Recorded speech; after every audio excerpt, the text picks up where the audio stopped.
धूल वाला सुनसान जंगल के किनारे बसा डोंगरीला गांव। चारों तरफ घना डरावना जंगल, अमावस की काली रात थी। पूरा गांव एक अजीब सी खामोशी की चादर में दबा पड़ा था। बस दूर जंगल से कहीं कुत्तों के भौंकने की और सूखी हवा के पत्तों की आवाजें सुनाई दे रही थी। इसी गांव के बीच में बसा था एक छोटा सा घर, जिसमें भोला और उसकी पत्नी रविता रहती थी। उस रात जब भोला रात में जंगल लकड़ी लाने जा रहा होता है। सुनो जी, आज अमावस की रात है और इस रात में भी आप लकड़ी लाने जंगल जा रहे हो। आज आप लकड़ी लाने जंगल मत जाओ, मुझे बहुत डर लग रहा है। अरे रविता, तुम डर क्यों रही हो? अगर मैं लकड़ी लाने जंगल नहीं गया तो हमारे घर का खर्चा कैसे चलेगा? तुम चिंता मत करो, मैं जल्दी लकड़ी लेकर जंगल से आ जाऊंगा। पत्नी ने इतना समझाकर भी भोला रुका नहीं।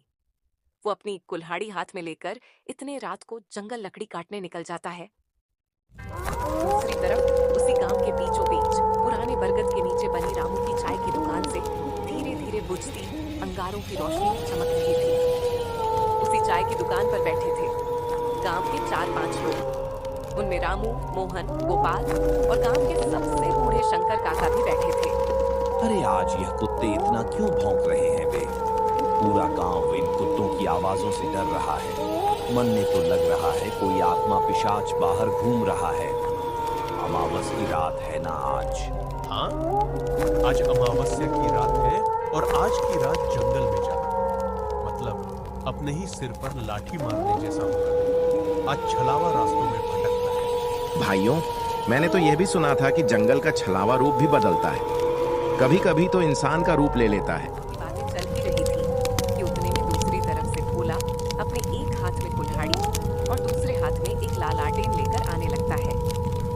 लालाटेन की कांपती लौ में धीरे धीरे भोला आगे आ रहा था। भोला, कहाँ चला इतनी रात को? आज अमावस्या की रात है। यह रात बिल्कुल ठीक नहीं है बेटा।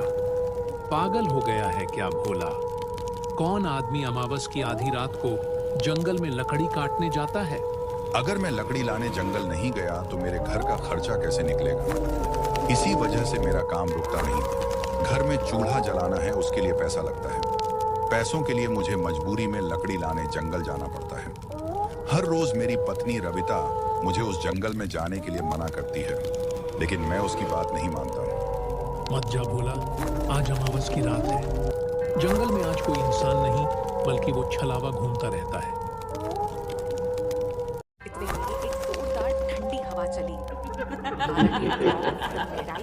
और जैसे किसी ने पास रखी कसकर फुसफुसाया हो। सबके रोंगटे खड़े हो गए, लेकिन भोला डरा नहीं। वो अपनी कुल्हाड़ी लेकर आगे बढ़ गया। भोला चाय की दुकान से आगे निकल चुका था। गांव की आखिरी बाउंड्री पार होते ही उस सुनसान डरावने जंगल का रास्ता शुरू हो जाता है। रात का अंधेरा और भी भयानक हो गया था। पेड़ों की टहनियां हवा में हिल रही थी। जंगल की आवाज ऐसी आ रही थी कि मानो किसी इंसान की आवाज हो। भोला रुक जाता है। कौन है? कोई है तो सामने आ जाओ। पर जवाब सिर्फ सन्नाटा। तभी अचानक उसे दिखा एक परछाई आगे पेड़ से उतरकर खेत की तरफ चली गई। धीरे मगर इंसान जैसी चाल में भोला ने हिम्मत की और बोला, कौन है रे गोपाल? तू है क्या? अगर कोई गांव का आदमी मेरे को डरा रहा है तो मैं डरने वाला नहीं हूँ। सीधे तरीके से मेरे सामने आ जाओ, नहीं तो मेरे हाथ जो कुल्हाड़ी है उससे मैं तुम्हारा सर धड़ से अलग कर दूंगा। तभी वे काली परछाई वापस आने लगती है और वे कोई और नहीं बल्कि भोला की पत्नी सुमन थी। भोला का दिल धक से रह गया। सुमन, तू इस भयानक डरावने जंगल में इतनी रात को क्या कर रही हो? मैंने तुमको बताया था कि मैं घर जल्दी लौट आऊंगा। सुमन मुस्कुराई, मगर आंखें बिल्कुल ठंडी। लेकिन वो आवाज सुमन की नहीं थी, वह तो उस जंगल के छलावे की थी। घर चलो भोला, रात बहुत हो गई है। भोला एक कदम पीछे हट गया। उसी पल रविता जैसी आकृति धीरे धीरे धुंध बनकर गायब हो गई। ये देख के भोला का खून जमने लगा। ये कौन था? ये तो रविता नहीं थी, ये तो इस जंगल का छलावा था। तब भी भोला रुका नहीं, वो आगे बढ़ने लगा। जंगल के रास्ते से भयानक डरावने डरावने आवाजें आनी शुरू हो गई। थोड़ी देर बाद भोला जंगल के बीच, अब उसको पीछे लौटने की हिम्मत नहीं हो रही थी। आगे जाने का डर अलग। अचानक उसे अपने पीछे किसी के चलने की आहट आई। वो पीछे मुड़ा, लेकिन वहां कोई नहीं था। ये सब देख के भोला जोर से चिल्लाया। कौन है रे? सामने आ। तभी एक बार और उसके पीछे धीमी खुरदड़ी आवाज आई, जैसे किसी 60 साल के बुढ़े की आवाज हो। फिर से भोला पीछे मुड़ा तो अपने पीछे उसको उसी के गांव के शंकर काका दिखाई दिए, जो चाय की दुकान पर बैठे हुए थे।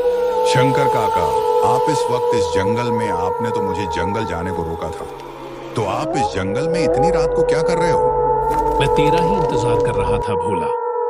भोला, आज तुझे मेरे हाथों से कोई नहीं बचा सकता। आज तेरा शरीर मेरा होगा।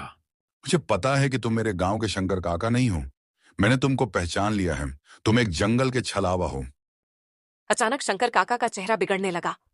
आंखें लाल, दांत लंबे और चेहरा किसी दानव जैसा। भोला डर कर कुल्हाड़ी लहराता हुआ भागा। छलावा पेड़ों से ऊपर नीचे कूदता हुआ उसका पीछा कर रहा था। भोला छलावा से किसी तरह भागा, काफी देर तक भटकता हुआ आखिरकार अपने घर पहुंच गया। घर पहुंचते ही उसने चैन की सांस ली और फिर अपनी पत्नी को जंगल में उसके साथ जो कुछ भी हुआ वह सब विस्तार से बता दिया। उसकी बातें सुनकर पत्नी भी घबरा गई। धीरे धीरे ये खबर पूरे गांव में आग की तरह फैल गई। हर कोई उसी घटना की चर्चा करने लगा। गांव के बुजुर्ग चौपाल पर बैठकर इस बारे में बातें करने लगे। अब लोग जरूरत पड़ने पर भी जंगल जाने से डरने लगे थे,